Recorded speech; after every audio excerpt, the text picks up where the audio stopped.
Hello बच्चों, मैं हूँ आपकी हिंदी टीचर और मेरे क्लास में आप सभी का हार्दिक स्वागत है। आज मैं आप लोगों के लिए हेनरिक सेंकेविच द्वारा लिखित नन्हा संगीतकार शीर्षक कहानी से नन्हा संगीतकार के चरित्र को लेकर उपस्थित हूँ। यह कहानी वेस्ट बंगाल बोर्ड के अंतर्गत क्लास 10 में पढ़ाई जाती है। इस कहानी से संबंधित कुछ वीडियो मेरे चैनल पर पहले ही अपलोड हो चुका है और उन सभी वीडियो का लिंक डिस्क्रिप्शन बॉक्स में दे दिया गया है। जिन बच्चों ने इस वीडियो को नहीं देखा है वे डिस्क्रिप्शन बॉक्स में जाकर लिंक को क्लिक करके पूरे वीडियो को देख सकते हैं। तो नन्हा संगीतकार शीर्षक कहानी का प्रमुख पात्र है जेन या जेनको। उसे ही नन्हा संगीतकार कहा गया है क्योंकि उसे संगीत से बहुत प्रेम था। प्रकृति के कण कण में उसे संगीत सुनाई देता था। तो चलिए देखते हैं नन्हा संगीतकार का चरित्र। नन्हा संगीतकार हेनरिक सेंकेविच। नन्हा संगीतकार का चरित्र चित्रण। हेनरिक सेंकेविच द्वारा लिखित नन्हा संगीतकार एक मार्मिक कहानी है। इसे आप ध्यान दीजिए, कैसी कहानी है? मार्मिक कहानी है। क्यों मार्मिक कहानी है, यह बात बच्चे समझ नहीं पाते हैं। देखिए, मार्मिक कहानी साधारणतः हम उस कहानी को कहेंगे जो आपके हृदय को छुए, यानी हम सभी के हृदय को छू लेने वाली जो बात होती है, जो हमारे मर्म को छू ले, उसे ही कहेंगे मार्मिक कहानी। तो नन्हा संगीतकार शीर्षक कहानी में हमने क्या देखा है कि एक छोटा सा बच्चा जिसे संगीत से अत्यंत प्रेम है, वह बेहद गरीब है, कमजोर है, उसका जीवन दुख और कष्ट से भरा हुआ है और सिर्फ वायलिन को छू लेने के जुर्म में ही उसे इस तरह से पीटा जाता है कि उसकी मृत्यु हो जाती है। ये जो कारुणिक अंत होता है नन्हा संगीतकार का, ये हमारे हृदय को छू लेता है, इसलिए कहानी मार्मिक कहानी है। इस कहानी का प्रमुख पात्र एक छोटा सा बालक जेन या जेनको है। माँ इसे चेंजलिंग कह के भी पुकारती है, जिसे नन्हा संगीतकार की संज्ञा दी गई है। उसके चरित्र की निम्न विशेषताएं हैं। तो नन्हा संगीतकार जिसका नाम जेन है, जेनको है और चेंजलिंग भी है। जो चरित्र की पहली विशेषता है वह है कमजोर बालक। जेन या जेनको जन्म से ही बीमार और कमजोर है। जब उसका जन्म होता है तब पड़ोसी यह मान लेते हैं कि वह कुछ ही पलों का मेहमान है, अतः शीघ्र ही उसका नामकरण किया जाता है। क्या नामकरण किया जाता है? जेन। याद रखिएगा इसे कि जब उसका जन्म होता है तभी उसका जो नामकरण किया गया, तो कौन सा नाम रखा गया? जेन। वह इतना कमजोर तथा दुर्बल है कि सांस भी नहीं ले पाता है, परंतु जिंदा रहता है। यानी लेखक ने यह बतलाना चाहा है कि नन्हा संगीतकार कितना कमजोर है। कमजोर होने के कारण जब चौकीदार उसकी पिटाई करता है तो वह पिटाई ही उसके मौत का कारण बन जाती है। दूसरी विशेषता है गरीब बालक। देखिए, जेन गरीब माँ का बेटा है। अक्सर वह भूख से बिलखता क्योंकि माँ कई बार अलमारी या डिब्बे में खाने के लिए कुछ नहीं रख पाती थी। 8 वर्ष की उम्र से वह अपने बूते पर जीना और देखभाल करना सीख लिया था।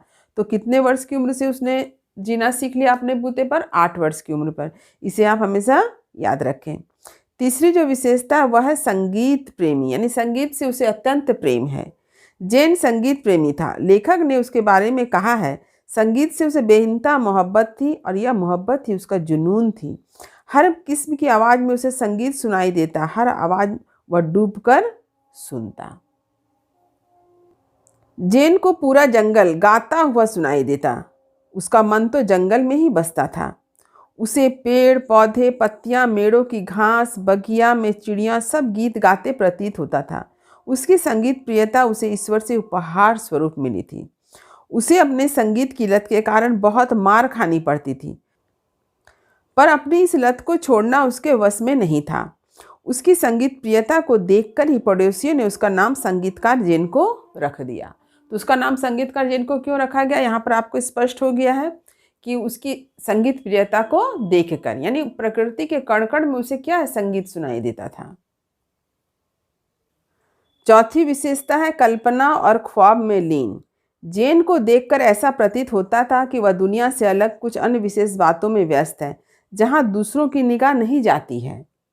जब वह काम पर जाता तो वहां पर काम के वक्त सूखी घास काटते हुए हवा की सरसराहट में वह खो जाता। उसके संगी साथी बड़े ही आश्चर्य में पड़ जाते थे क्योंकि उन्हें कोई संगीत का स्वर सुनाई नहीं देता था। यानी प्रकृति के हर तरफ हर चीज में उसे संगीत का स्वर सुनाई देता, जो किसी अन्य को सुनाई देता ही नहीं था। जब कभी वह गिरजाघर जाता तो वहां पर बजते वाद्य यंत्रों और घंटियों की गूंजती झंकार से उसकी आंखें धुंधली और नम हो जाया करती थी। साथ ही उसकी आंखों में एक चमक दमकने लगती, मानो वे किसी दूसरी ही दुनिया की रोशनी से प्रदीप्त हो। और यही वजह था कि उसकी माँ उसे गिरजाघर नहीं ले जाना चाहती थी। इस प्रकार उसकी आंखों में सदैव कल्पना और ख्वाब की झलक दिखाई पड़ती थी। अगली विशेषता है एकमात्र चाह या आकांक्षा। तो उसके मन में एक इच्छा है, एक चाह है। आप सभी जानते हैं कि नन्हा संगीतकार के मन की एक इच्छा क्या थी? वायलिन को पाना, यानी उसे एक वायलिन मिल जाए। जेन की सिर्फ एक ही चाहत या आकांक्षा थी कि किसी तरह एक वायलिन उसे मिल जाए। शराब खाने के भीतर बजते वायलिन के स्वर को सुनने के लिए वह शराब खाने के दीवार से सटकर बैठ जाता। वह सिर्फ यह सोचता कि एक बार वायलिन अपने हाथ में लेकर देखे और उसे अनुभव करे। वायलिन की चाह में उसने लकड़ी के फलक से सारंगी बना लिया, घोड़े के बाल का तार के रूप में इस्तेमाल किया, पर उसकी आवाज़ वायलिन की तरह मधुर नहीं थी। अफसोस इस बात की है कि वायलिन की चाहत ने ही जेन की जान ले ली। छठी विशेषता है माँ पर अटूट विश्वास। जेन को अपनी माँ पर अटूट विश्वास था। इस बात का प्रमाण तब मिलता है जब वायलिन के चोरी के इल्जाम पर क्रूर चौकीदार ने बड़ी बेरहमी से पीटा था। उसने अपनी माँ से पूछा कि माँ, भगवान मुझे स्वर्ग में असली वायलिन देगा? जवाब में माँ ने कहा, हाँ मेरे बच्चे। इसके तुरंत बाद ही जेन के प्राण निकल गए। उसकी आंखें खुली पर निश्चल थी। उसके मुख पर शांति, गंभीरता और दृढ़ निश्चय झलक रहा था। ऐसा इसलिए था क्योंकि उसे अपनी माँ की बात पर पूरा भरोसा था कि माँ ने कह दिया है कि स्वर्ग में भगवान असली वायलिन देगा, तो मुझे सच में मरने के बाद वायलिन मिलेगा। तो ये है नन्हा संगीतकार के चरित्र की कुछ विशेषताएं। परीक्षा में जो प्रश्न पूछे जाएंगे उसमें आप कम से कम 5 से 6 विशेषताएं तो अवश्य लिखें। उम्मीद करती हूँ कि नन्हा संगीतकार का चरित्र चित्रण आपको अच्छी तरह से समझ में आ गया होगा। वीडियो को लाइक करें, सभी पढ़ने वाले विद्यार्थियों में इसे शेयर जरूर करें। यदि कहीं कुछ समझने में दिक्कत हुई हो तो कमेंट भी जरूर करें। जो बच्चे मेरे चैनल पर नए हैं वे चैनल को सब्सक्राइब जरूर कर लें ताकि हर नई वीडियो का नोटिफिकेशन उन्हें समय समय पर मिल सके। तब तक पढ़ते रहिए, जीवन में आगे बढ़ते रहिए। मेरी शुभकामनाएं आप सभी बच्चों के साथ है। धन्यवाद।